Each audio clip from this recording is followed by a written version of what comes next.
you. Welcome, everyone. At this time, I'm going to ask Deb and Oreste to please unmute yourselves and start your cameras.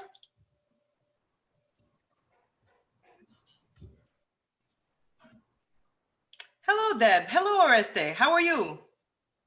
Can you see me? Great. Yourself? Great. Thank you for joining us.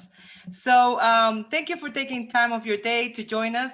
I want to let everybody know that this is part of a series of educational webinars that we are hosting in the past couple of weeks in collaboration with other service providers here in Western Mass, including Common Capital, the Center for Women in Enterprise, SCORE, the Massachusetts Small Business Development Center, Franklin County CDC, and Valley Community Development. And we want to thank our funders, the Small Business Administration, the State of Massachusetts, and UMass Eisenberg School of Management for making it possible for us to bring this educational programming to you. So with that, I want to hand it over to our guests today, Oreste Varela from the Small Business Administration and Debra Boronski from the Massachusetts Office of Business Development. And they will be giving a presentation today. We will hold questions until the end of the presentation, and we will allow for plenty of time to answer your questions. So as we go through the presentation, I already see that many of you have posted a question already in the Q&A area, which is great. We're going to get through those. That's the best way to ask your question. If for whatever reason you're unable to ask the question or type it in, please raise your hand by clicking on the participants button. You will see then a raise your hand button that you can click, and I will see when you raise your hand, and I will unmute you at the appropriate time so you can ask your question. So with that, I'm going to let Oreste take it away. All righty. Good morning, everybody. Good afternoon. Or good afternoon. You are correct. So my name's Oreste Varela. I'm with the Small Business Administration, which is a federal agency. It's a pretty small federal agency. It's only about 3,000 of us. There's only 10 of us in Massachusetts, and there's only one in Western Massachusetts, and you're looking at them. And that picture there, that was my wife and I were in Puerto Vallarta in March, and I figured you'd rather look at that kind of background than the paint on my wall. So, and there's hope. There's hope in the future. So hopefully we'll get back to the good old days shortly. Just also a little bit more about SBA in terms of disasters. So normally, in normal life, disasters are regional. It's terrible when they happen, but they're regional. And like, let's say if a hurricane hits Florida, our disaster team, of these 3,000 employees that we have, there's only a handful that are on a disaster team, only in the hundreds, and they can handle the volume of regional disasters. So this is the first time in history, modern history, we've had an international crisis, but certainly a crisis that affects businesses across the country. And so that team of folks is obviously overwhelmed. Our agency is using some of the funds allocated by Congress to bring on 7,000 more agents to push through all of the different applications. So we're tripling the size of the agency effectively to work through these things. So anyway, with that, we'll get started with this slideshow presentation, if it works. Okay, so you can see the disaster. That's our administrator, Jovita Carranza. She was just actually approved, I think, back in February, and then she's probably wondering, what did I get myself into? But anyway, and then so the disaster loans were made available March 18th, and then the CARES Act was approved on March 27th, and so there's that. The Small Business Administration, these are the areas that we normally provide assistance. Counseling, the counseling area, like I'll do some high-level counseling, but then the real nuts and bolts counseling happens with our resource partners, SCORE, the Small Business Development Center, their Center for Women in Enterprise. Capital, typically there's different types of loans that are available to help businesses start and grow and expand. And contracting, we help businesses get involved with federal contracting so they can expand their business in that way. And then lastly, disaster assistance, and that's what we're going to cover today. We're going to cover three programs: Paycheck Protection, Small Business Debt Relief, and Economic Injury Loans and Grants. We're actually going to cover the Paycheck Protection Program, PPP, last because it's a little more complex than the others. The Economic Injury Disaster Loan / Grant, also known as EIDL or EIDL, as I like to call it. Basically, this is you can see it's open to almost all small business owners in the U.S. and its territories. It's a loan that's up to $2 million. The advance, and I put those things in boldface, there's an advance of up to $10,000. That up to $10,000 does not have to be repaid. And also, even if you apply for the loan and let's say we're declined for some reason, you would still get the advance. So it's okay. I don't know what that was, a big loud bang outside my house here. Okay. So anyway, so that up to $10,000 does not have to be repaid. So I just wanted to make that clear. And then the interest rate, the terms of the loan are 3.75% for small businesses, 2.75 for nonprofit organizations, and the terms are up to 30 years. The process has changed over the last 2.5 weeks. It was quite cumbersome over the first iteration, and SBA has made remarkable changes to the system. And anyone who has gone through that, the first iteration, it was not pretty, it wasn't fun, it was complex. But now the process is simple. If you go to the website that I have listed there, that it's like 3.5 pages. It'll take you about 10 to 15 minutes to work through it. Right now, we don't have a portal. People are calling me pretty much every day and asking, how do I check on the status? How do I check on the status? Right now, the only way to check on the status is to call the customer service center or to email them at the email there.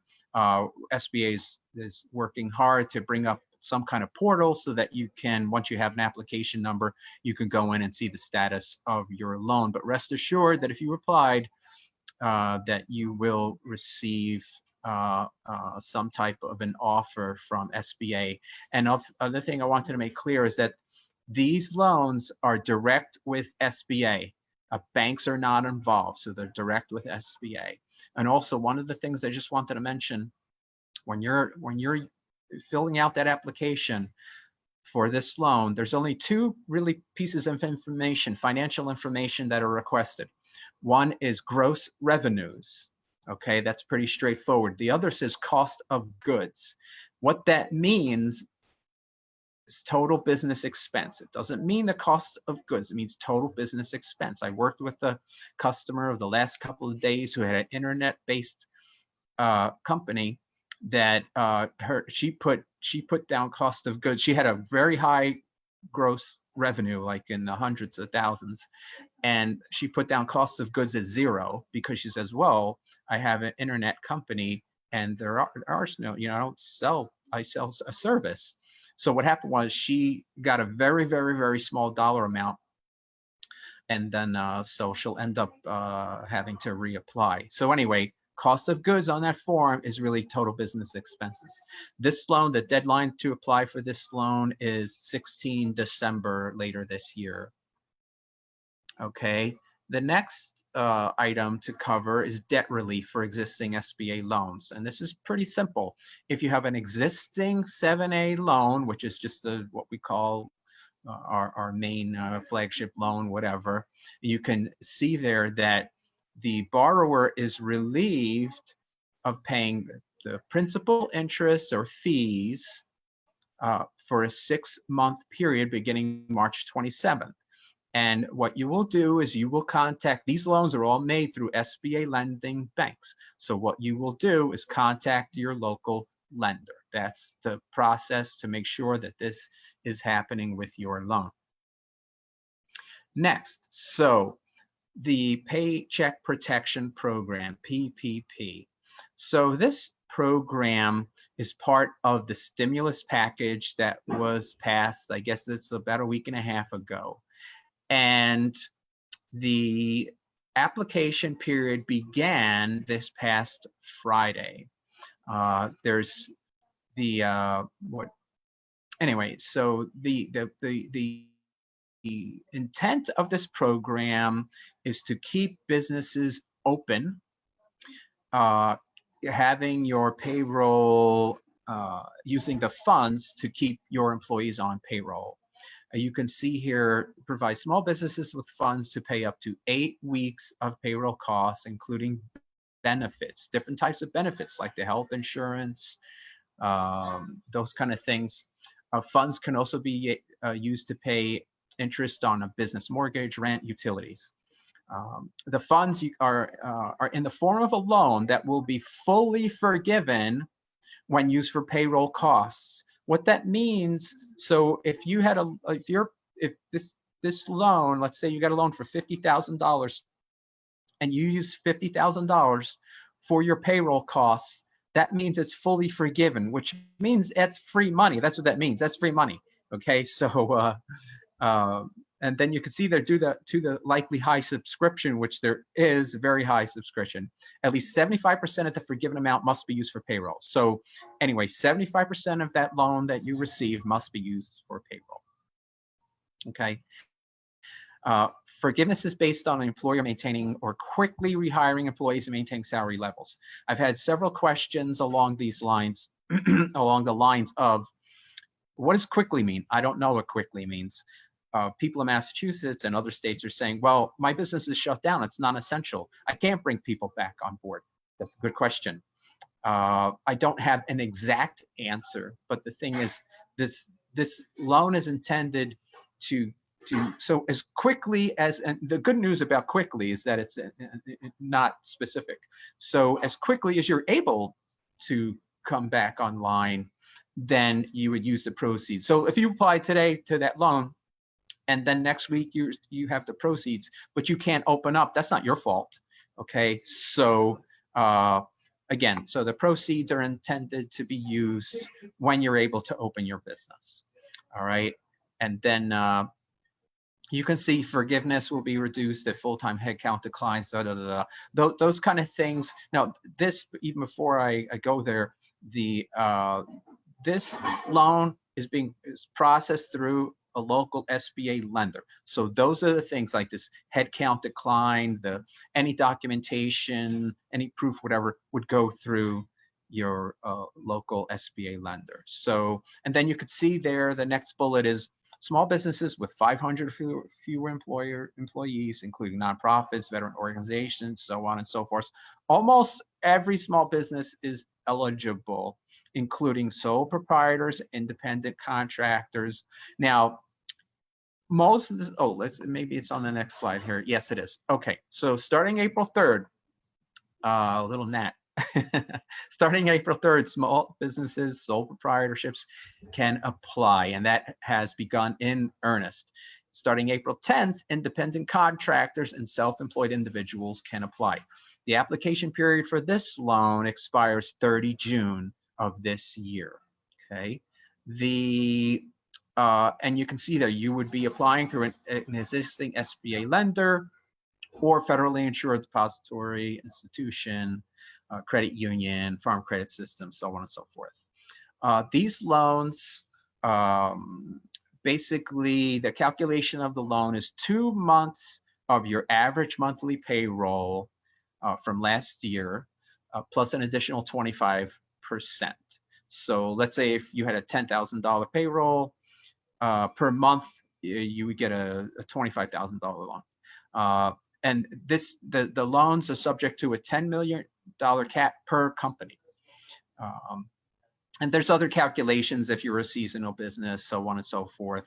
Also, payroll costs will be capped at $100,000 annualized for each employee. Okay, so and then the term is 2-year term and 1% interest rate. The payment is deferred for 6 months, although over the 6 months interest will accrue. And there's no prepayment penalties. So if you didn't use, if you didn't need to use the rest of this loan, you could pay it back as quickly as possible. I would urge everyone who's interested in the Paycheck protection to go to that website I have down there and read. You'll see there's a interim final rule, interim final notice, whatever. Anyway, basically the guidance is there for everyone, for the public to read, and answers actually most of the questions. Probably most of the questions that are going to be answered today are in that interim notice there. So please go to that website. So let's say, okay, you don't understand the different types of loans, or you're not sure about your financials or what I'm supposed to put and where I'm supposed to put it. Well, SBA has a resource partner network. They've always had a resource partner network. Samalid, who's hosting today's with the Small Business Development Center of Western Massachusetts. We also have SCORE, the Center for Women Enterprise, and VBOC, Veterans Business Outreach Center. And you can see all the different types of assistance that they can provide you with, whether it's today, tomorrow, months from now, years from now. They provide all this assistance for free. Now, right now, everyone's doing it virtually. Now, instead of, in lieu of putting all the different contact information of all these different organizations, and there's many offices all across the state, the simplest thing was to put down that website there.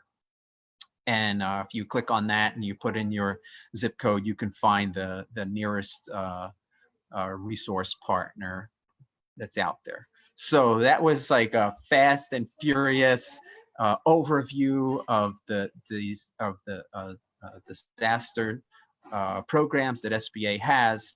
Now, the questions, again, we will take at the end. A couple of things on this slide, though.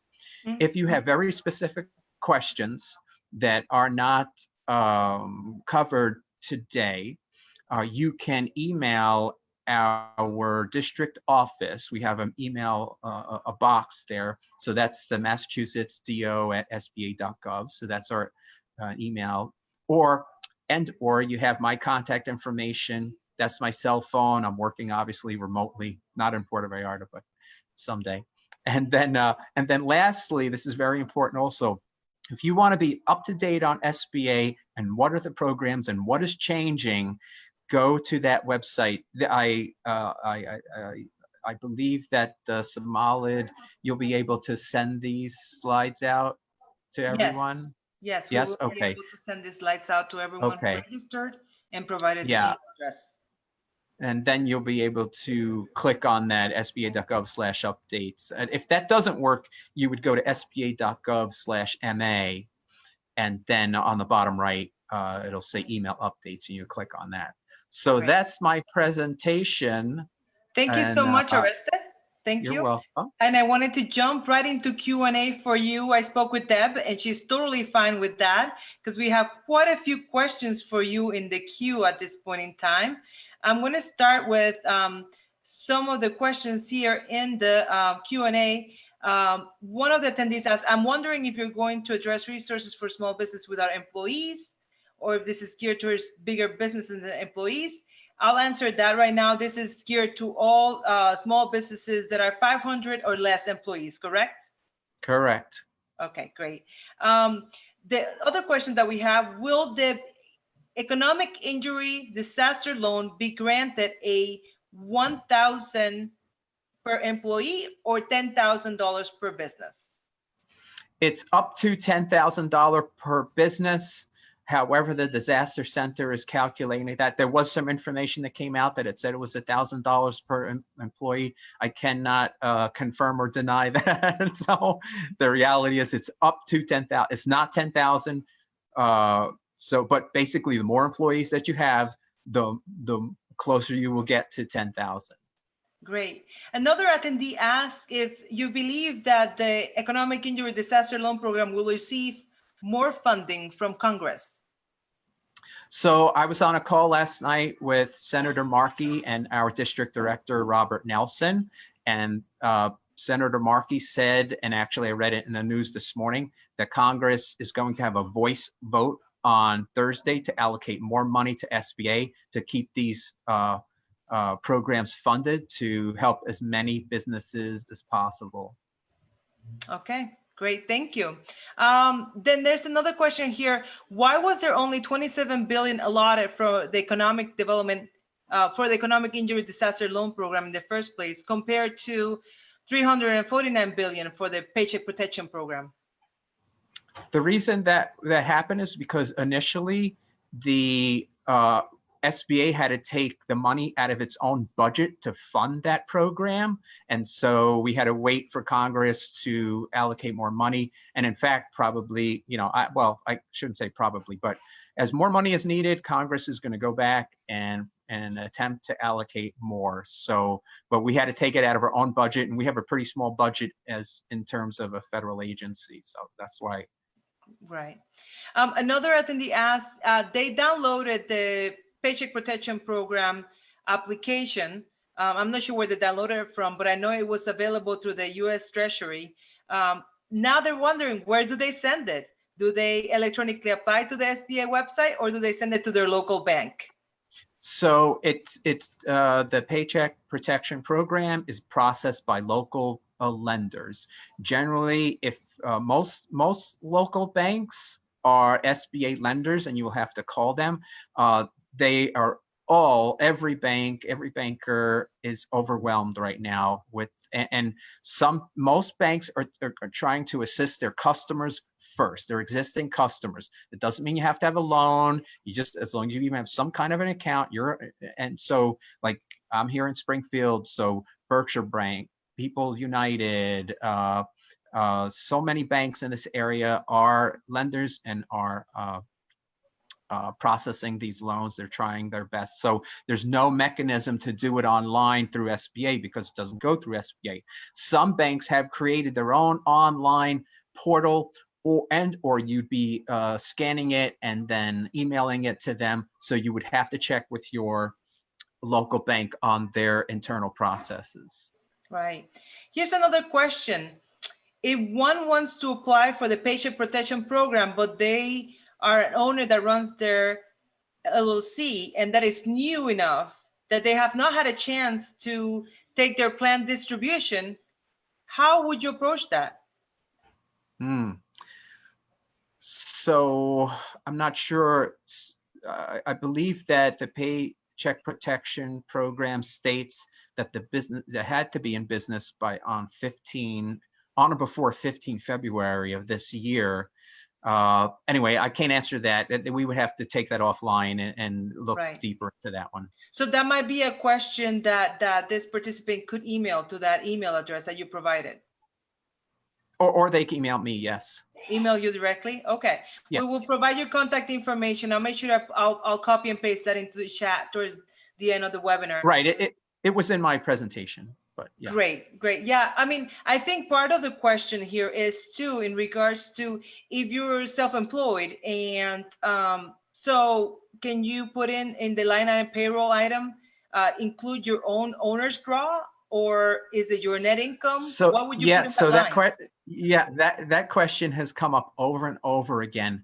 And it came up even last night with Bob Nelson and Senator Markey. Bob was going to go back and see if we can find a definitive answer. In lieu of a definitive answer, what I've been telling people, whether it's wrong, right, or indifferent, is include it, and then include it, and then as more guidance is flowing to the banks, we'll be able to adjust accordingly. But my default position was include it. And then as we get a definitive answer, then if you had to retract it, then you would have to retract it. So. Right. And then for folks that are wondering, you have to apply through your local bank, through your SBA approved lender for the Paycheck Protection Program. And so you can ask a lot of these questions directly through them as well. Correct, Oreste? That's correct. That's correct. Yeah. All right. So let's see here. Here's another question. The cost of goods sold should they include that? So someone here, I know where this is coming from. They asked the question a couple of times. They filled out the SBA Economic Injury Disaster Loan Program, and they did not include cost of goods sold there. Can they go back and change their application? Yes, great question. If you have any items on the application that you believe to be wrong, even your phone number, someone said my email's wrong. I didn't, I said, just go back in. So actually, through another client, they called me and they said, I called the disaster center and she told me to reapply. And so that is what we are hearing, is that if there are any mistakes, if there's any changes and your loan has not yet been approved, then you would, yes, you would reapply. Okay. And allegedly, it just replaces your application, and you're still in the same queue. You're still at the same place in the queue, so you don't go to the back of the line. Okay, great. Thanks for clarifying that. That's so important. And then someone else here asked, 75% of the Paycheck Protection Program amount must have been used for payroll? That's a question. That's correct. That was in the presentation. That's correct. Okay. In order to receive or does maximum, it also include rent and utilities as well? You can use it for those things, yes. It's just that in order to get to maximize the forgiveness, you want to use I guess the minimum is 75% towards the payroll. Right. So it's a loose definition of payroll, which includes rent, utilities, interest on mortgages, premiums on pay. Right, as it applies to the business, yes. Correct. And so it's up to 75% of that loan that can be forgiven as long as it's used for those eligible expenses. Well, 100% of the loan could be forgiven. It starts getting, we start getting down into the weeds, but that's something yes. too that people can discuss with their bank. Correct. Okay. And someone here asked, who is the local lender for the SBA loan? So where can they get a list of lenders who are participating in the Paycheck Protection Program? When you go to the website that I provided, sba.gov/paycheck protection, there's actually a link there and it says find local lenders. And then you click on that, you put your zip code in and it'll show you who the local lenders are.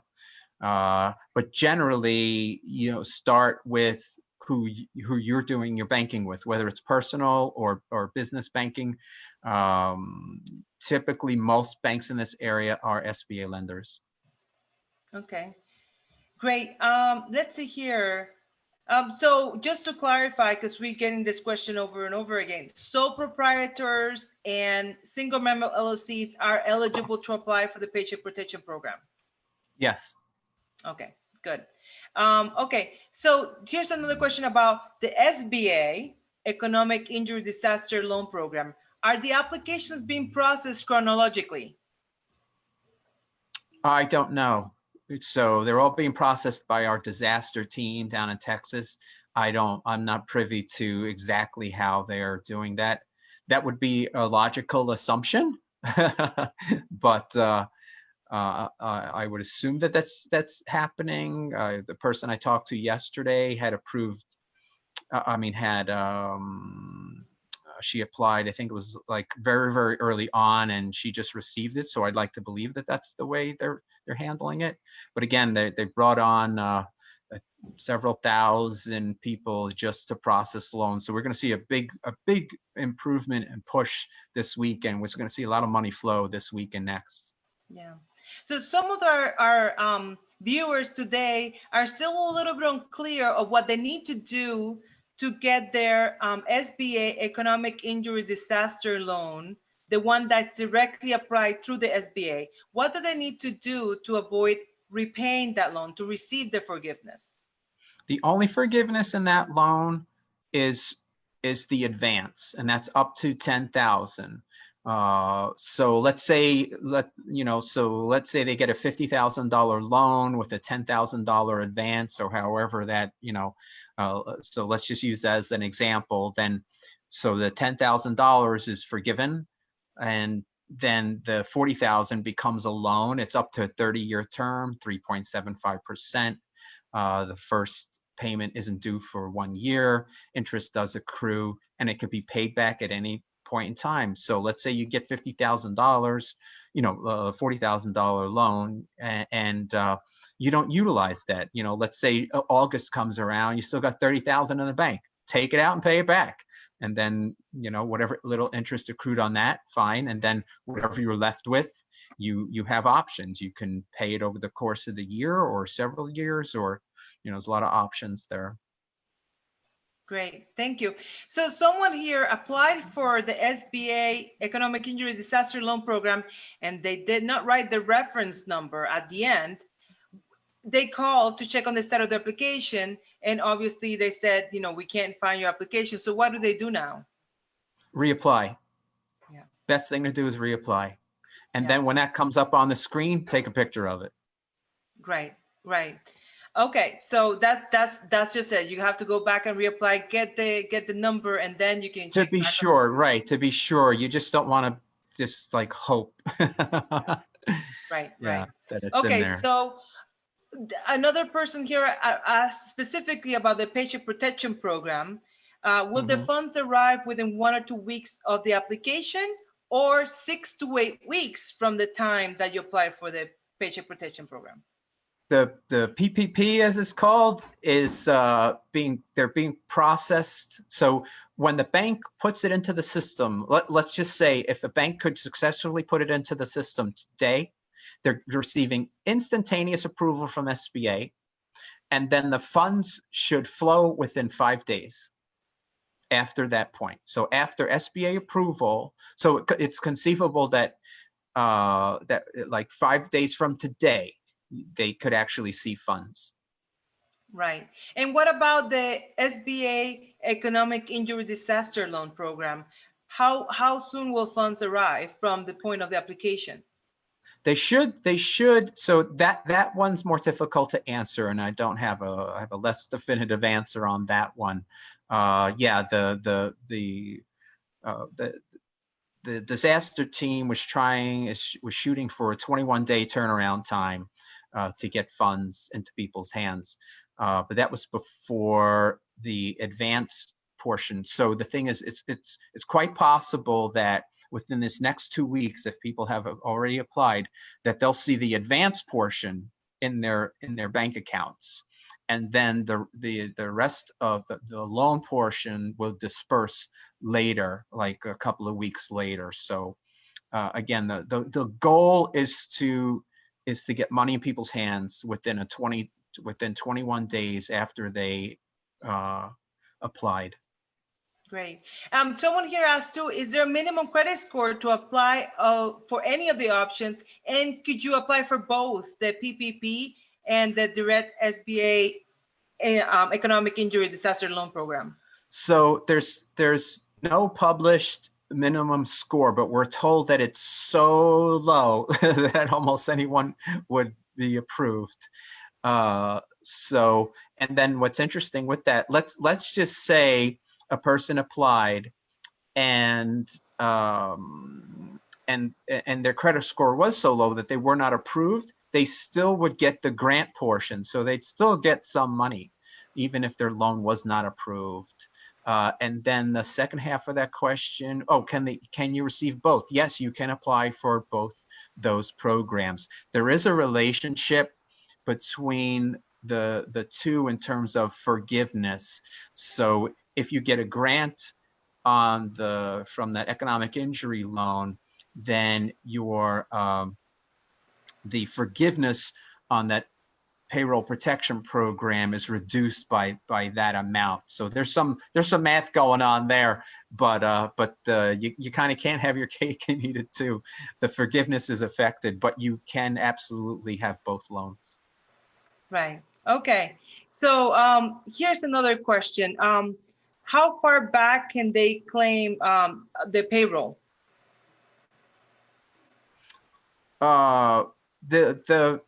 It's spelled out on the form how to do the calculation, but basically I forget off the top of my head. I think it goes back to February 15th on the Paycheck Protection Program. I think so, but again, I don't want to tell people, oh, this is the calculation, da da da da da.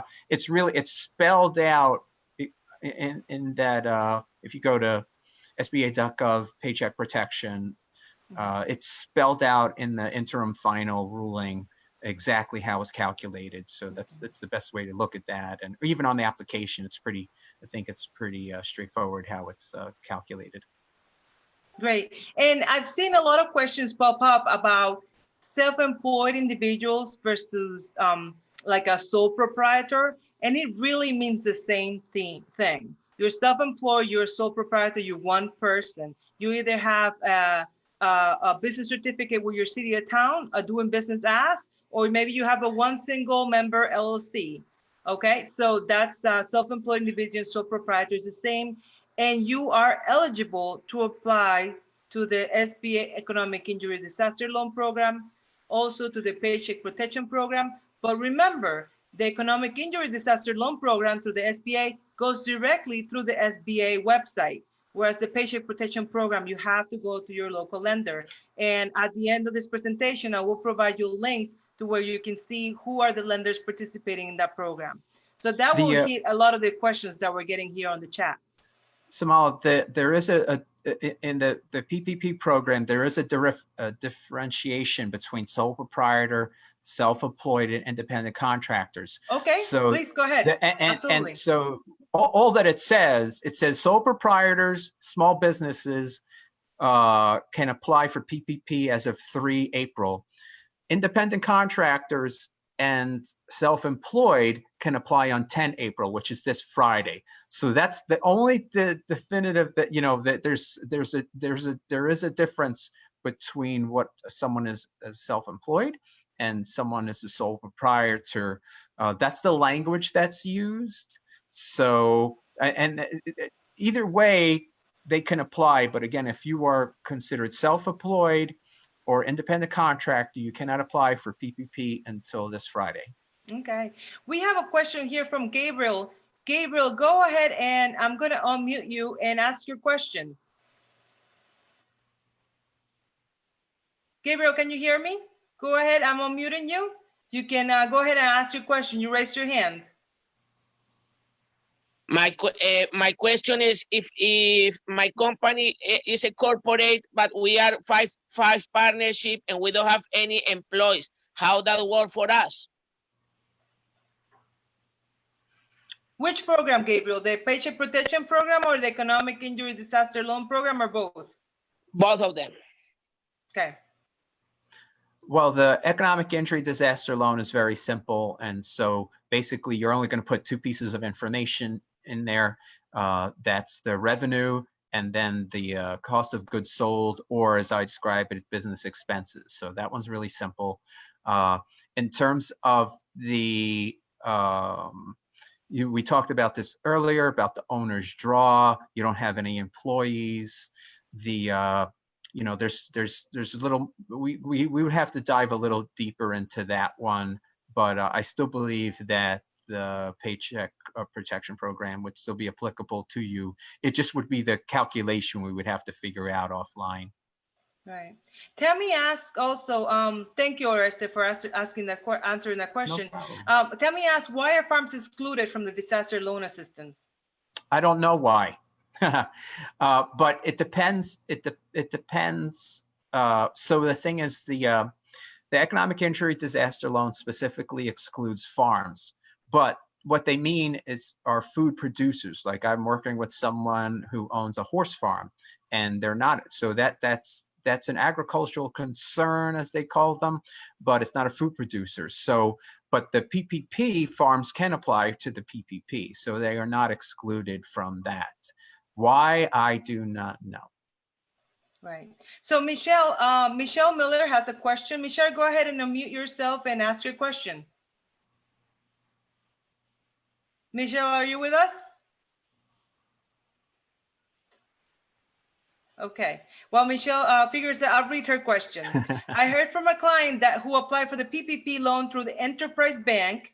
The client was notified today that SBA had told Enterprise that the loan needs to close 5 days after approval. Is this accurate? If so, The concern is that he cannot open yet because his business is non-essential. So this is a two answers to this question. Guidance is flowing to the bank even as we speak. We in our team of 10 people here in SBA, 3 people are lender relations specialists, and they work with the bank. So they're trying to provide them with the. I saw that question from a different bank earlier this morning to our lending team, and they're trying to figure that out. So this is a all new program, and the guidance and all those things we're trying to flow it to the bank as quickly as possible and get money to people. I'm not 100%. I don't have a definitive answer there as to the 5 days, but that's the goal. The second half, what refresh my memory? What was the second half on that one? Oh yes, that they have not. They thought that once they close the loan, they still can't open because they're considered essential. Right. So yes, I was talking about that earlier in the program. That if so basically, you receive this money to open your business, but you can't open your business. That's not your fault. You're not going to be penalized for that. So you're going to take that money and put it in the bank. And then when the governor lifts allows businesses to open again, then you're going to open your business as soon as possible and get people back on the payroll. That's the way I understand it. Okay, all right. Okay, so prior to this disaster, one of our attendees today was unable to qualify for a small business loan, even though she had been in business for over 16 years. Because she's too small with almost no credit history, do you believe she might be able to qualify today for one of these programs? Yes, the lending standards for these loans are entirely different than the lending standards for typical SBA loans. So yes, she should. And the thing is, the bottom line is, worst case scenario, if she applies for the EIDL, as I call it, and is disapproved, she'll still get a portion of it as a grant. So she'll still get something. Right. Okay, so at this time, we're going to shift over to Debra Boronski from the Massachusetts Office of Business Development, so she can give us her presentation. And if we have time at the end, we'll go back to Q&A. And if people don't mind staying a little bit over time, we will do our best to answer the rest of the questions. Deb, can you go ahead and unmute yourself and show your camera?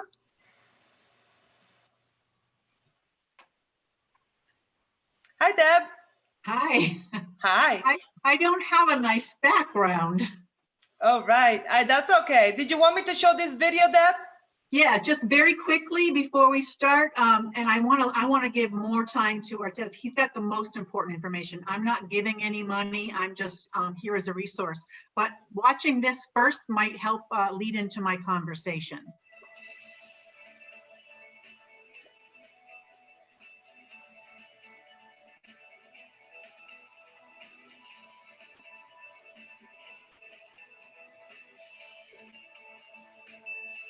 No.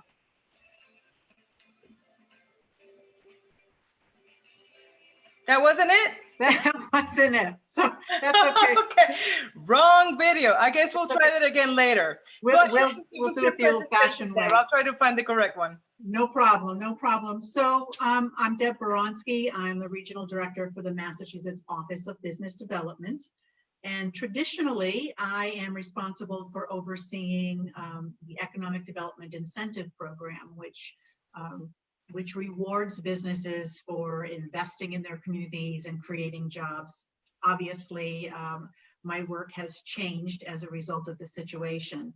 I have 5 other colleagues who work with me throughout the state, and what we've been doing since this crisis is really redirecting our efforts to reach out to every community in the Commonwealth, which we have done, to let them know that we're here as a resource. We've also reached out to all of our economic development partners, chambers of commerce, who continually send us questions that we don't always know the answers to, but we want to be here as a resource. So while we're not offering tax credits unless someone is expanding, there are a handful of businesses who are booming as a result of this unfortunate situation. I wanted to talk a little bit about some of the services that we can help you access, and one of those would be unemployment assistance. Obviously, you want to apply for grants and loans, but if you have to lay employees off, or if you yourself as a sole proprietor, self-employed person want to collect unemployment, you are entitled to do that as a result of this situation. So there are a number of resources available for you to access the Department of Unemployment Assistance. They've made the regulations less strict so that you can get online. And they're saying that the best way to apply for unemployment is to go online right away and get started. If you don't want to collect unemployment, there are other programs that you can take advantage of. One of them is called the Workshare program. The Workshare program helps employers avoid layoffs during a downturn such as this. So what they'll do is work with you to decrease the hours of your current employees, and you can pay them, say, 80% of their paycheck, and they can collect unemployment for the other 20%, so that you don't lose your entire workforce. You just cut them back while you're cut back during this period. And again, that's called the Workshare program. And that's the video that I sent to Samalid. There's a way to apply for that, and there's a 4-minute video that I will try to resend to her. So you can see how that works. There's also something called the Rapid Response Program, which also works closely with companies to help them avoid layoffs completely and to keep their skilled laborers on hand. And they do this by working with other employers who need to lay off and helping you share workers so that you're not losing the people that you've been working so hard to train and keep your business up and running. There are a couple of other things that we've been doing as the Mass Office of Business Development. Within the first week, we answered more than 6,000 requests for understanding whether you are or are not an essential business. That was quite an undertaking. And if you go to the mass.gov website, you will find something called frequently asked questions. And it's categorized by all of the different industries. So healthcare, energy, construction, and all of any question that you think you have about whether you're an essential business or not is probably answered there, but you're also given an opportunity to request that designation. Out here in Western Mass, a lot of golf courses have said that they felt that they should be essential. People can go outside and so on. I haven't heard from a lot of them, but they are not designated as essential. So you can keep trying. Did you have a question, Samalid? I was able to actually, I think, find the page here. Is this the page you're talking about? Yes, there's the video. Go down. So Workshare for Employees. There's a video for YouTube you can click on. It's that I think will be helpful for people to see how to apply for the Workshare program. Workshare program is a smart alternative to layoffs. Workshare is designed to help employers faced with a short-term reduction in available work. Rather than laying off employees, Workshare allows an employer to divide the available work among a group of affected employees. These employees receive a portion of their unemployment benefits while working reduced hours. Here's a quick overview of how Workshare works. For example, a business that is facing a 20% reduction in production usually lays off 1/5 of its workforce. Using the Workshare Plan, the business puts its workforce on a 4-day work week schedule. This allows the business to make a 20% reduction by reducing from a 40-hour work week to a 32-hour work week. Workshare allows the business to retain 100% of its employees. The workers receive wages for the 4 days from the business and 1 day of unemployment benefits. This is a win-win solution for both the business and the workers. Now, let's get started to set up your Workshare plan. Step 1, go to www.mass.gov/DUA. Click the UI Online for Employers button. Step 2, log into UI Online using your existing employee account number, EAN, and password. Step 3, select the account maintenance option.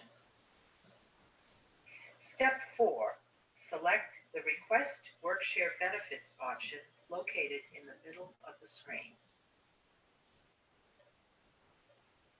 Step 5, select Add Workshare Plan. Step 6, review the Workshare information provided before you apply. Your Workshare plan must include the number of affected employees, the percentage reduction between 10 and 60%, and the duration of the plan. Any small or large business, nonprofit, or government agency in Massachusetts can apply. You must be up to date with unemployment taxes. There are some Workshare requirements that businesses must meet, and these are explained on the screen. Step 7, begin your application. A business can have more than one Workshare plan at the same time. However, employees cannot be on different plans at the same time. Step 8, enter your Workshare details like your company's information, the start and end date of your proposed Workshare plan. You should apply at least 3 weeks before you would like to start your Workshare program. Step 9, enter the information of your participating employees. You will need their Social Security number, first and last name, and reduced hours. Step 10, after you have entered all your information, please review your plan to ensure your plan information is accurate. Last step, submit your plan. You will receive a decision within 15 days. We'd like to thank you for taking the time to watch this video. If you have any questions or need assistance, please contact the Workshare department. Okay, we're stopping that now. Thank you. Okay, and obviously, Samalid, that's a regular YouTube on the regular mass.gov, but they're certainly not requiring the 3 weeks and the 15 days. We're getting right on all of the requests that we have. And again, I've heard from quite a few small manufacturers and other small businesses who are really concerned about losing their trained employees. You know, if they get laid off, are they going to get them back? So this is a wonderful tool that we're offering. The final thing that I would say is, you know, if you're a company that can provide assistance to the Commonwealth, if you have a manufacturing ability and you want to work with us, we have something called the Manufacturing Emergency Response Portal, which allows businesses to go in and either donate or sell or ask if they can repurpose their machinery so that they can provide services to us. As a matter of fact, one of the businesses was a winery who repurposed their manufacturing business to produce hand sanitizer. Now, granted, we're going to want to make sure that that's all cleaned up before we get the wine back from them again, but it's really great that they've stopped producing the wine so that they can produce hand sanitizer, which is significantly needed everywhere throughout the United States. So if there's a business out there that can do that, we are also looking for support to move that forward as well. Great. Thank you, Deb. Thank you so much for sharing this important information with us. At this time, I'm going to ask Oreste to come join us back here again. Unmute yourself and show us your cam so we can see you back on the beach. We can see all the Puerto Vallarta. We can see your feet right there in the background, Oreste. Oh, no. I'm telling you. So we have a few more questions here. I've answered some on the Q&A manually. So those of you who asked those questions, I've been doing my best to kind of keep up and answer some of them. There is a question here. about for Deb. Does the Workshare program have to be 80% payroll and 20% employment ratio, or is it variable? It's variable. Okay. And let's see here. Then this other question is for Oreste. For the purposes of the EIDL and the PPP, how do you know if you're sole proprietor or self-employed? They're confused. Well, I know what a sole proprietor is. Typically, you go to your township or your city hall and you get a business certificate, and it'll say sole proprietor or doing business as. So I know that's what that is. Okay. So as the self-employed, I'm not so sure of the actual definition of self-employed. Okay, great, thank you. And this question goes for Deb. Deb, so 1099 businesses, assuming contractors, cannot participate in the Workshare program. Is this correct? Oh. So 1099 is basically a self-employed individual. Right. So if they don't, you're correct, because if they don't have a Department of Unemployment Assistance account, then they're not going to be eligible for that, unfortunately. Right. And it is my understanding, and this is not a question that came up, but I'm sure people are thinking it, is that if you're self-employed, do you qualify for unemployment benefits? Yes. And as far as I know, yes, as far as I know, the stimulus does allow, the CARES Act does allow for unemployment benefits to the self-employed. However, my understanding from looking at the Department of Unemployment website, their last update said that they have yet to receive guidance from the federal government as to how they're going to process those applications, and therefore they're telling everyone to hold off on applying for unemployment if you're self-employed. Is this correct? So you are more informed than I am on that. So if you just read that or that just popped up, then I would go with what you're saying. I had not read that yet, Samalid, so thank you for that. No problem. It's just on their website. It's what I saw yesterday on their website of the Massachusetts Department of Unemployment. So I'm just copying what they said. Good. So Oreste, I think this is for you. If you're a new business and have only been working for a few months, do you have to show paycheck proof or further proof when you started your business? That's a tough one. I don't, so there are specific requirements of the Paycheck Protection Program as to, again, I think that's February 15th, you had to be in existence.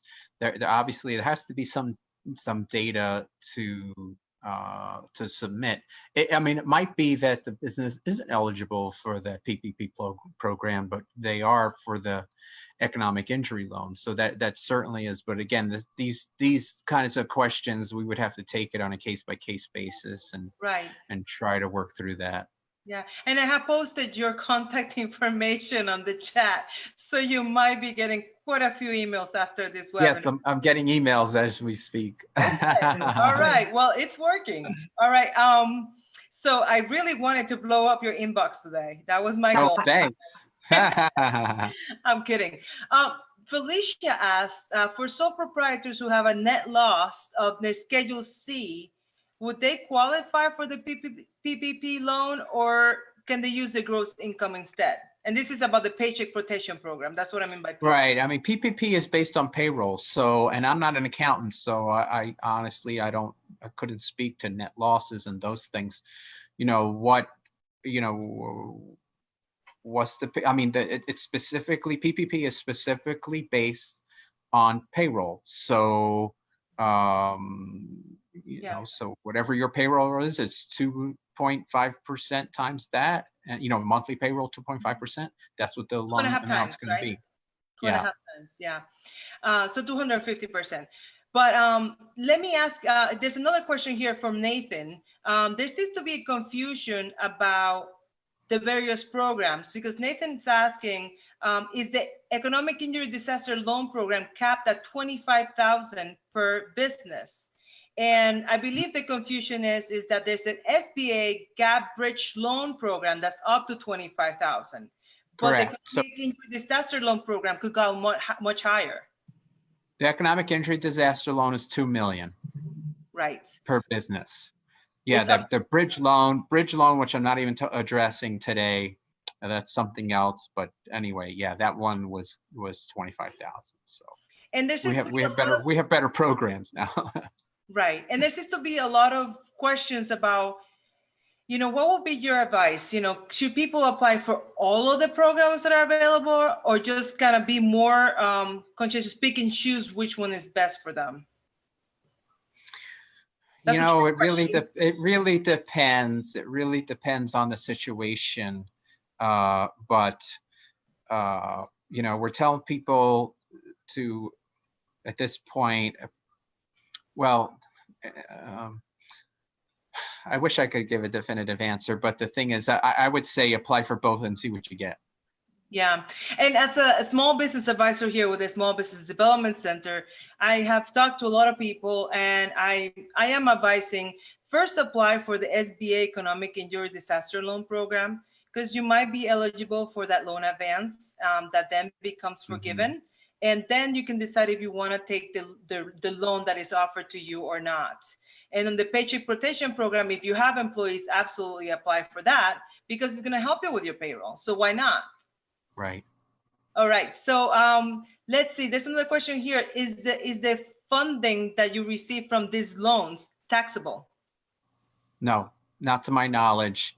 That I know that question was asked. I haven't seen that, because the thing is, the goal is to be helping businesses, and if these were taxable, that's not really helping them. Right. So. Right. And there's another question that was repeated a few times. I'm sorry, I know I'm going through all these questions because we're running out of time. I want to get just a few more in that I haven't seen yet. So on the EIDL application, the Economic Injury Disaster Loan application, there is a question that says, list secular social services provided by the faith-based entity. Someone's asking what that means. If they're not faith-based, then just move on to the next question. It only has to do if they're typically a nonprofit that's faith-based. So that most of those questions that are in the middle of that application that are after cost of goods are irrelevant to most businesses. But you don't know that until you read the whole sentence. You get to the end, you go, oh, that's not applicable to me. Right. So if you're a faith-based entity, some of the social services could be like meals, Meals on Wheels, or, lunches, or other types of services like that are not related to offering a particular faith-related service. That's how I kind of been explaining that to people. So someone asked here, let's see, on the right side, Anita asked, and this might be more for you, Deb. Is there any information about the $600 supplement unemployment amount that was talked about? And what if the unemployment plus the $600 disqualifies an individual from their current healthcare plan or other services they're receiving? Yeah, so that's a question that's way above my pay grade, and I don't mean to be disrespectful. I would say that you should absolutely go to the Department of Unemployment Assistance, DUA website. It's an excellent site, and you can navigate it there, and or send me an email with that question, and I'll make sure it gets to the proper person for you. Right. So we are going a little bit over time, and if you guys don't mind, we still have 60 people on the line. There's a few more questions. Oreste and Deb, are you okay staying with us another 10 minutes? Absolutely. Oh, yeah, no problem. All right. We'll give this another 10 minutes. So let's keep rolling right through. We have Barbara on the line. She wants to ask a question. Barbara, I'm going to unmute you. Go ahead and ask your question. Okay. Barbara, can you join us? Can you hear me? We can hear you now. Go ahead. Okay, thank you so much. This has been so helpful. So I'm one of the people that applied already to the disaster one and wrote gross cost of goods wrong. And I'm just wondering, I would say most people who are filling this out, since they don't explain it, are going to have done that wrong unless they heard you. So do you really think we should go back and reapply? And what would you consider cost of goods? The amount, like, I think most people in the country are going to do it wrong.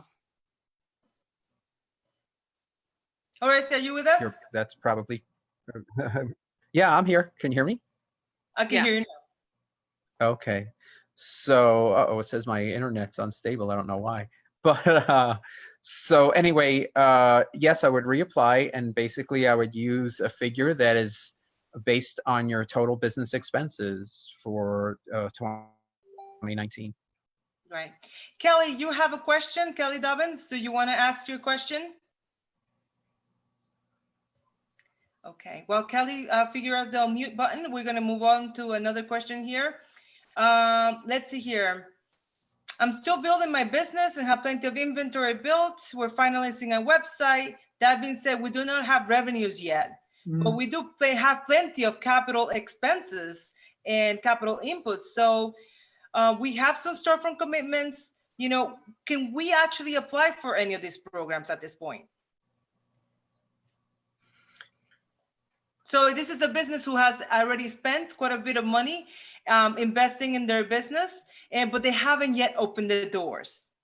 Can they apply for any of these programs? So No, they can't. Yeah. Go ahead. No, Go ahead, Deb. definitely, obviously, if you're not employing anyone, or you're not going to be eligible, and I would have to guess for SBA it would be the same. If you don't have employees, you certainly can't apply for the PPP. Okay. Yeah, and either if the business is not open, then no, you can't. You're not eligible to apply to either of the programs discussed today. All right. Sorry. And Deb, is it okay we share your contact information in the chat? Absolutely. Okay, I will do that momentarily. Great. So let's say here, there was a lot of questions about cost of goods sold. We've gone through a lot of those already. Let's see on the chat here. Let's see. We have several, Grace asks, we have several rental units and a couple of tenants can't pay rent now and in the future months because of COVID-19. We depend on rent for house expenses and for some personal expenses. So these are landlords, people who own property. We work for ourselves and don't have other employees. What type of help can we apply for? You can apply. Go ahead. Oh, I think Oreste's internet is kind of wavering on us a little bit. Yeah, his head is wiggling. Okay, we'll give a minute to Oreste. It might be Zoom trying to rain on our party because there's too many people trying to use it. Yeah, until they get back, they might want to go to the Department of Public Health. They have some guidelines that for hotels, motels, inns, bed and breakfasts, and others that might be helpful for them there. So go to the Public Board of Health and see if they can get some answers. Right. And Oreste, are you back with us? Yes, they definitely can apply for the economic injury disaster loan. Good. Excellent. Excellent. Great. So all owners of property can apply for that, for the SBA Economic Injury Disaster Loan Program. How do you pick, Oreste, I think this question is for you, for the Paycheck Protection Program, how do you pick the 8 weeks that to be reimbursed or to be covered by the Paycheck Protection Program? You're not really picking it. I mean, the thing is, the goal of that program is to get the business open, get people back on the payroll. The problem we have right now, Massachusetts, is that the governor has effectively shut down non-essential businesses till the 4th of May. Right. So if it opens up on the 4th of May, well, then you start using that money for that, for the payroll. Right. And sole proprietors can apply for that, but starting April. No, sole proprietors can apply right now. Self-employed and independent contractors on the 10th. Right. So the Friday, difference would be you're sole proprietor, you're running a business, you might have some employees or not, and at least 1 or 2 employees, right? But as a contractor, you work for someone else on a contract basis. You're not on their payroll. Okay. So just all right. So correct. Let's see here. Correct. Do you need to be able to prove a specific amount of economic loss to date for either the Economic Injury Disaster Loan Program or the Paycheck Protection Program? No, you're not proving your economic loss. You're just going to fill out those applications based on the information that they request. So economic injury is, like I said, total revenue, and then cost of goods sold / business expenses. And the PPP is based on your payroll. Right. And someone here is saying that they cannot see where the application is for the loan advance. Can you explain how that works? The They're confused which about- website did they go to? It depends which website they went to. If they went to the one that I provided in the thing, which maybe they can't because they don't have access to that. If they go to sba.gov/disaster, it takes several clicks. It's not easy to get there, but at the top of that website, sba.gov/disaster, there's a yellow bar and it says COVID-19. Click on that, and there's a couple of more clicks. It'll say apply here, and then they'll be able to get there. Thank you. Emil Faro just put in the link on the chat for all to learn about all of the programs from the SBA. Thank you so much, Emil. I also posted a direct link to the application, and what we're told is that it's fairly easy to do. It takes about 10 minutes or so. And one of the questions asked, if you want to apply for that loan advance, you just click yes or no. So right. That's at the I think it's like the last question on the application or towards the end. So correct. Everyone wants to click yes on the advance. There's no reason not to. Right. Deb, I'm going to ask you, I'm having a little hard time finding your email in my email. Would you mind typing in the chat room real quick for all panelists and attendees? And while you do that, I'm going to look at a few more questions here. Let's see. Leslie has a question. Leslie, I'm going to allow you to talk. Please unmute yourself and ask your question. Thank you. I'm curious with the determining my total revenue and the cost of goods. Is that related to 2019, even though we're in 2020? How do I determine that? I'm self-employed, so I'm going to apply on Friday. Yeah, it's going to be based on the economic injury disaster loan. It specifically says, I think 31 January 2020 and the year prior, which effectively is 2019. So why they chose those dates as opposed to December 31st to 1 January, I don't know. But it's basically 2019 data is what you're going to use.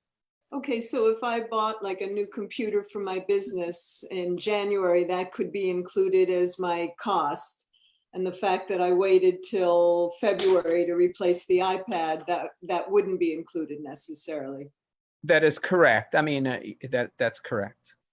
Okay, so all right, well, that's great. Thank you so much for You're all welcome. your expertise. Okay. No, We had a few questions also on our Facebook Live, but I believe many of them have been answered already.